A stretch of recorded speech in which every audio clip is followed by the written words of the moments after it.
ہم سر کہتے ہیں کہ دوسرے ملک کلائمیٹ چینج کے ذمہ دار ہیں اور اثرات زیادہ ہم پہ پڑ رہے ہیں، اس لیے دوسرے ملک کو پیسے دینے چاہیے، ہمیں کم دینے چاہیے۔ خیر، گفتگو کو آگے بڑھاتے ہیں۔ علی گوہر بلوچ صاحب، شکریہ آپ کے وقت کے لیے سر۔ السلام علیکم بلوچ صاحب، این ڈی ایم اے کے چیئرمین نے مارچ 2025 میں پبلک اکاؤنٹ کمیٹی میں جب پوچھا گیا تھا کہ وہ 30 ارب روپے کہاں لگے ہیں، جو پیسے آئے تھے 2022 کے سیلاب کے بعد، اے ڈی بی نے سر کوئی 50 کروڑ سے اوپر کا، 50 کروڑ ڈالر سے اوپر کا پروگرام دیا تھا، emergency flood assistance programme project سے کہا جا رہا تھا۔ اب اس میں صرف 3 ملین انہوں نے شروع میں نکالے ٹیکنیکل اسسٹنس کے لیے کہ آپ ٹیکنیکل اسسٹنس شروع کریں، اور آلریڈی ہم دیکھ رہے ہیں کہ وہ پیسہ کہاں لگا ہے نظر نہیں آیا ہے، کوئی ہمارے پاس ارلی فلڈ وارننگ نہیں آئی ہے۔ لگ یہ رہا ہے جس طرح بات کی ابھی علی بخاری صاحب نے کہ حکومت ایک طرف تو کہتی ہے کہ آسٹیرٹی میجرز میں ہم یہ سرکاری ادارے پی ڈبلیو ڈی بند کر رہے ہیں، پھر 6 نئے ادارے کھول لیتے ہیں، تنخواہوں میں 500% اضافہ کر لیتے ہیں، پینشنیں 25 لاکھ پہ پہنچ جاتی ہیں، لیکن حقیقتاً آج بھی سر 600 سے زائد لوگ مر گئے ہیں ان سیلاب کی وجہ سے، آج بھی 100 سے زائد لاپتہ ہیں، 1000 سے زائد زخمی ہیں۔ ہم ہر 2-3 سال کے بعد یہی صورتحال دیکھتے ہیں بلوچ صاحب، and we are not prepared for it for the next time. کیا وجہ ہے ہمارے فیلئر کی بلوچ صاحب؟ بسم اللہ الرحمن الرحیم۔ اصل مسئلہ یہ ہے کہ اس کی وجوہات کئی ایک ہیں، اور اگر آپ جنرل بات کریں تو میں سمجھتا ہوں کہ بہت زیادہ ریفارمز کی بھی ضرورت ہے، اور رسپانسبلٹی فکس کرنے کا جو ہمارا سسٹم ہے ملک کے اندر اور خاص طور پر صوبوں کے اندر، وہ بہت ویک ہے۔ بنیادی وجہ یہ ہے کہ میں پہلے سمجھا کہ شاید یہ آپ کا کوئی ٹاک شو جو ہے کوئی سولو سیگمنٹ کر رہا ہے، کافی دیر ویٹ کرتا رہا میں۔ اچھا، تو بعد میں پتہ چلا نہیں تو ٹاک شو ہے، میں تو سمجھا کہ یہ کوئی سولو پروگرام چل رہا ہے۔ اور دیکھیں، گزارش یہ ہے کہ آپ کو پتہ ہوگا کہ 18ویں ترمیم کے بعد صوبے بااختیار ہیں۔ حقیقت یہ ہے کہ وفاق کے بعد اس وقت جو ہمارے ملک کا قانون اور جس کے تحت ہمارا ملک چل رہا ہے، اس کے تحت وفاق جو ہے اس کا کام ایک ڈاکیے کا ہے کہ ساری دنیا سے قرضہ وہ اٹھائے اور وہ کسی ایک سنگل چیف منسٹر کی جیب کے اندر ڈال دے۔ اب چیف منسٹر کی سواب دید ہے، چاہے وہ اس کے بسکٹ کھا جائے بنا کے، چاہے وہ اس کو 1122 کی گاڑیاں جلسوں میں لے کر چلا جائے، چاہے کہیں اور وہ پیسہ اپنی مرضی سے اڑا دے۔ معذرت کے ساتھ میں کسی ایک صوبے کی بات نہیں کر رہا، میں پورے ملک کی بات کر رہا ہوں، لیکن میں یہ کہنا چاہوں گا کہ یہ نظام جو ہے جس میں کہ صوبے آل ان آل ہیں اور اپنے تمام وسائل جو ہیں وہ لیتے ہیں اور اپنی مرضی کے پروجیکٹ کرتے ہیں، وہ 18ویں ترمیم کے بعد اگر صحیح طور پر دیکھا جائے تو وفاق تو ایک پلی بھی نہیں بنا سکتا۔ وہ پیسہ تو سارا جو ہم نے سسٹم کیا ہوا ہے وہ تو صوبوں کو کنورٹ ہو جاتا ہے۔ ہر صوبے نے اپنا ایک این ڈی ایم اے کا ادارہ بنایا ہوا، پی ڈی ایم ہے، اور اس کی اپنی ذمہ داریاں ہیں۔ مجھے یہ بتائیں، پیسہ تو بہت چلے، فلڈ تو دنیا کے بڑے بڑے ترقی یافتہ ممالک میں بھی آپ کے سامنے آ رہے ہیں، اور ہر کسی کو اللہ تعالیٰ اپنی حفظ و امان میں رکھے۔ آمین۔ نقصانات وہاں پر بھی ہو جاتے ہیں، لیکن اچانک فلڈ آنے کی صورت میں 2-3 چیزیں، ایک تو یہ ہے کہ یہ جو سیکنڈ سپیل کا کہہ لیں گے، تھرڈ سپیل کہہ رہے ہیں، یہ آلریڈی اس کی فورکاسٹ آئی ہوئی تھی، صوبوں کے پاس بھی آئی ہوئی تھی، مرکز کے پاس بھی آئی ہوئی تھی۔ یہ صوبائی حکومتوں کی اتنی ذمہ داری تو بنتی ہے، اگرچہ آپ کے پی کے کو جو ہے پشاور کو سیف سٹی تک نہ بنا سکیں، اگرچہ آپ لوگوں کو کے پاس آپ نے جو لوگ بھرتی کیے ہوئے ہیں 1122 میں، جن کو ڈائیور کے طور پہ بھرتی کیا آپ نے، اور ان کا یہ ہے کہ ان کو واٹر فوبیا ہے، وہ بندہ پانی کے قریب نہیں جا سکتا، اس کو ڈائیو کرنا نہیں آتا۔ یہ آپ کے حالات ہے، آپ لوگوں نے تیسری حکومت ہے وہاں پر آپ کی، باقی تو آپ کہتے ہیں ہمیں 3.5 سال ملے تھے۔ اب کے پی کے میں تو آپ کے پاس یہ بہانہ نہیں ہے، وہاں پر حالات یہ ہیں کہ 2 گھنٹے لوگ زندگی اور موت کی کشمکش میں سسک کے مر گئے، آپ کا ڈائیور ان تک نہیں پہنچ سکا۔ وہ کوئی یہ نہیں تھی کہ سڈن وہ آیا اور وہ بھاگ کے لے گیا، 2 دفعہ 1122 کی گاڑی بھی پہنچی کنارے پر، اور وہ کوئی اتنا بڑا گیپ بھی نہیں تھا۔ گزارش کرنے کا مقصد یہ ہے کہ یہ پرائم منسٹر نے کسی ڈپٹی کمشنر کو بھیجنا ہے یا کسی اے سی کو بھیجنا ہے کہ بھائی آپ جا کر ان علاقوں میں اناؤنس ہی کر دیں کہ بھائی مونسون کا سپیل آ رہا ہے، آپ ان علاقوں سے رہائشی جو آپ کی آبادیاں وہ دور چلی جائیں، لوگ گھروں سے نکل جائیں۔ یہ کس کی ذمہ داری، صوبائی حکومت کی تھی یا وفاقی حکومت کی تھی؟ پھر یہاں پر بے حسی کے حالات یہ ہیں کہ آپ یہاں پر بھی سیاست کرنے سے بعد نہیں آ رہا چیف منسٹر۔ میں ابھی اس کا ایک میڈیا پہ بیان پڑھ رہا، وہ بڑی فرعونیت سے کہہ رہا تھا ہمیں کسی سے امداد نہیں چاہیے۔ دنیا کے کئی ممالک نے فوری طور پر امداد کا اناؤنس کیا. پرائم منسٹر نے دل کی اتھاہ گہرائیوں سے ان کو اپنے پرائم منسٹر ہاؤس میں بلا کر نہ صرف یقین دہانی کروائی بلکہ وسائل کا رخ اس طرف موڑ دیا. پنجاب کی چیف منسٹر جس کے بارے میں یہ بہودہ گفتگو کرتا رہا, اس نے خود کال کی کہ آپ کو پنجاب سے کوئی امداد چاہیے تو ہم دینے کے لیے حاضر ہیں. اور یہ فرعون جو صرف اپنی پوری جو یہ اپنی تخیلاتی دنیا ایک پاپولر بیانیے کے اوپر مطلب ہے کہ استوار کر کے گھومتے ہیں کہ ہم تو بہت پاپولر ہیں, چونکہ ان کو پتہ ہے کہ یہ نہ جواب دہ ہیں, نہ انہوں نے کچھ کرنا ہے. پیسے شیسے جو آتے ہیں وہ بسکٹوں میں چلے جاتے ہیں.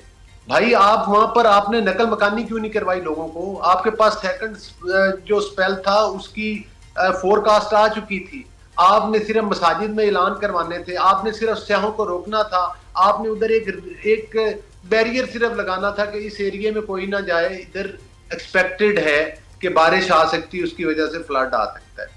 پھر لوگ دنیا کے ممالک امریکہ سے لے کے, میں کل میڈیا آپ نے پڑھا ہوگا کتنے ممالک ہیں جنہوں نے فوری طور پر اناؤنس کیا کے پی کے اس فلڈ کے لیے, اور وہ اپنی ملیشیا ہے, ٹرکی ہے, جاپان ہے, دیگر ممالک ہیں, انہوں نے اناؤنس کیا اور وہ بھیجیں گے بھی. آپ رونیت سے کہہ رہے ہیں کہ ان کو میں خود چلا سکتا ہوں. چلا آپ کیا سکتے ہیں؟ آپ نے تو کسی اسکول کی ٹوائلٹ نہیں بنوائی یار, آپ نے تو اسکولوں کی مسنگ فیسلٹیز نہیں بنوائی. ویسے سر دیکھا جائے نا تو مری کے اندر بھی بڑی خطرناک حالات ہے سر, مری کے اندر بھی خطرناک حالات ہے. آپ اپنی میری گزارش سن لینا, آپ صرف اپنی سیاست چمکانے کے لیے لوگوں کو وہاں پر بغیر امداد کے مروانا چاہتے ہیں مزید کہ ہم کسی سے امداد نہیں لیں گے. یہ آپ کی رونیت ہے.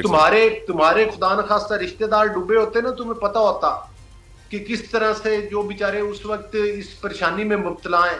کتنا چیف منسٹر نے کتنی جگہوں کا دورہ کر لیا اب تک. پنجاب کے میدانی علاقوں میں فلڈ آتا ہے, جو ہماری ڈسٹرکٹ گورنمنٹس ہیں وہ لوگوں کو وارننگ دیتی ہیں, دیہات کے دیہات پانی کی ذات میں آتے ہیں, آبادی سے لوگوں کو شفٹ کروا دیتے ہیں. بالکل ٹھیک بولو صاحب. ہاں اچانک بھی آ سکتا ہے, میں یہ نہیں کہتا. آف کورس کلاؤڈ برسٹ ہوتا ہے, کلاؤڈ برسٹ ہوتا ہے. آلریڈی واقعات ہو چکے ہیں. بالکل ٹھیک سر. آلریڈی اناؤنسمنٹ ہو چکی ہے. آپ نے ایز اے صوبائی حکومت کیا کر رہے ہیں؟ جو آپ کی امداد کر رہے ہیں ان کو آپ دلکار رہے ہیں. سر مری تو وفاق میں آتا ہے نا سر, مری تو وفاق میں آتا ہے, لیکن وہاں پہ تو سیاح ابھی تک جا رہے ہیں, ان کو بھی تو نہیں روکا جا رہا. سر ہوئے واقعات ہوتے ہیں, لیکن آپ کہہ رہے ہیں کے پی کے والے سیاحوں کو نہیں روک رہے ہیں, لیکن آپ کی وفاقی حکومت ہی مری میں سیاحوں کو نہیں روک رہی ہے. I'll come back to you Baloch صاحب. نہیں, مری میں سیاح ہیں, لیکن مری کے ان علاقوں میں آپ دیکھیں نا سیاح محفوظ مقامات پر. چلیں ٹھیک سر, پوائنٹ مری میں کوئی یہ صورتحال نہیں. مری کا انفراسٹرکچر بہتر ہے, مری کو ڈسٹرکٹ ڈکلیئر کر دیا گیا ہے, مری کو سہولتیں پرووائڈ کی جا رہی ہیں. بالکل ٹھیک سر, بالکل ٹھیک سر. میں ویلکم کرنا چاہوں گا شیلا رضا صاحبہ نے مجھے جوائن کر لیا ہے فرام پیپلز پارٹی, اور واٹر ایکسپرٹ ڈاکٹر پرویز عامر صاحب بھی میرے ساتھ موجود ہیں. دونوں کا بہت مشکور ہوں, شکر گزار ہوں. شیلا صاحبہ, ہر 2-3 سال بعد یہ فلڈز آ جاتے ہیں, اربوں ڈالر امداد آتی ہے, کوئی فلڈ وارننگ ارلی نہیں ہو پاتی ہے, نقصان ہو جاتا ہے. آپ کی نظر میں ریزن کیا ہے؟ بہت شکریہ. دیکھیے جو ارلی وارننگ کا سسٹم ہے اس میں آج صبح میں سن رہی تھی, اس میں کلاؤڈ برسٹ کی کوئی پیشین گوئی نہیں کر سکتا, اور یہ میں آج صبح سن رہی تھی, اور ہمارے پاس وہ ایکسپرٹیز نہیں ہے جس میں کلاؤڈ برسٹ کو بتا دیا جائے. ایک خدشہ لوگ ظاہر کر رہے ہیں, اور اسی طرح کہ آسمانی بجلی گرے گی یا نہیں گرے گی اس کو بھی کوئی نہیں بتا سکتا. اور دیکھیں, میں ہمارے لاکھوں اختلافات ہیں مختلف پولیٹیکل پارٹیز سے, لیکن یہ نیچرل ڈیزاسٹر ہے. اس سے ایک صوبے کی حکومت تو کیا ایک ملک کی حکومت بھی اکیلی نہیں کر سکتی. دوسری بات یہ کہ وہاں پہ کنٹینیوسلی بارش ہو رہی ہے اور بڑے بڑے تودے گرے ہیں, پانی, کلاؤڈ برسٹ, یہ سب. تو ایک تو لوگوں کو ابھی بہت اچھی طرح سمجھ آ گیا کہ جب زیادہ بارش ہوتی ہے تو زیادہ پانی آتا ہے, اور یہ بھی سمجھ آ گیا کہ جب آپ کا 4 فٹ پانی ہو جائے اور اس کا فلو بہت تیز ہو تو آپ کا سارا سسٹم جو ہے نا وہ سوائے ہیلی کے, اور اگر ہیلی بھی جب بہتر موسم ہو, اور بہتر موسم نہ ہونے کے باوجود جو ہے وہ فیڈرل گورنمنٹ کے آرڈر سے ہیلیز آرمی کے چل رہے ہیں, مدد کر رہے ہیں. میں دیکھ رہی تھی کہ خراب موسم ہے لیکن وہ لگے ہوئے اس وقت وہاں پہ صرف ریسکیو ہو سکتا ہے. ہماری قوم جو ہے, چاہے وہ دیہی سندھ کی ہو چاہے کہیں کی بھی ہو, ان کو جتنا بھی کہا جائے کہ بھئی آپ ذرا جگہ چھوڑ دیں, 10 دن کے لیے چلے جائیں, 12 دن کے لیے چلے جائیں, وہ یہ نہیں کرتے. ان کے لائیو اسٹاک ہوتے ہیں, ان کی اور چیزیں ہوتی ہیں, وہ نہیں چھوڑتے, اور وہ ایک ریزن دیتے ہیں کہ ہم برسوں سے یہاں رہ رہے ہیں, ہمیں موسم کا پتہ ہے. ایسا نہیں ہوگا. ہم 2010 سے سندھ میں اس کو فیس کیا, ایک دفعہ سپر فلڈ سے, پھر سپر رین سے, اور ابھی 3 سال پہلے بھی. تو آپ لوگوں کو اس طرح نہیں کر سکتے. ہاں یہ میں ضرور کہوں گی کہ یہ والا جو مسئلہ ہے, ایک کہ حکومت نالے پہلے صاف کر لیں, چاہے وہ کوئی بھی صوبائی گورنمنٹ ہو وہ, اور دوسری بات یہ کہ ہمیں ڈکلیئر کرنا ہوتا ہے ہر ڈسٹرکٹ میں ایک ریسکیو پوائنٹ, اور اس میں اگر لوگ پہلے سے کاؤنسلنگ کر کے کوشش کریں کہ جی یہ نیئرسٹ پلیس پہ چلے جائیں تو ایک بہتری ہو سکتی ہے. لیکن میں نے یہ دیکھا ہے کہ ان دا اینڈ جب برے حالات ہو جاتے ہیں تو جیکب آباد کے لوگ بھی کراچی میں آئے ہوئے ہوتے ہیں. تو یہ ایک ہے صورتحال, اور یہ کہنا کہ میں اکیلا لڑ لوں گا, ایسا نہیں ہو سکتا. ابھی تو دیکھیے وہاں پہ بارش ہو رہی ہے, بڑے بڑے پتھر جو کہ میں نے لینڈ سلائڈنگ دیکھی ہے جی بی وغیرہ میں کہ کیا سائز ہوتے ہیں بڑے بڑے. ابھی تو علاقوں میں وہ پتھر آ گئے ہیں بہاؤ کے ساتھ. ابھی تو بہت مسائل ہیں, بہت سے علاقوں میں ابھی مسنگ ہیں لوگ. تو جس طریقے سے میڈم لکڑی بہ کر آئی ہے تو معلوم پڑ رہا ہے کہ کتنی غیر قانونی کٹائی جنگلات میں جا رہی تھی, اور وہی کٹائی ہے جو کہ کلائمیٹ چینج کو بہت افیکٹ کرتی ہے. مجھے ایک بریک کا بھی کہا جا رہا ہے میڈم, آپ کی اجازت سے. ہاں جی, میں اس کو کنٹینیو کر لوں گی, آپ اجازت دیں گے اس پہ, کیونکہ مری میں بھی بہت کٹائی ہوئی ہے پچھلی حکومت میں, اور وہ بلین ٹری سونامی کی ہمیں رکاوٹیں نظر نہیں آ رہی کہ وہ بالکل. I'll come back to you, شعلہ صاحب. I'll come back to you.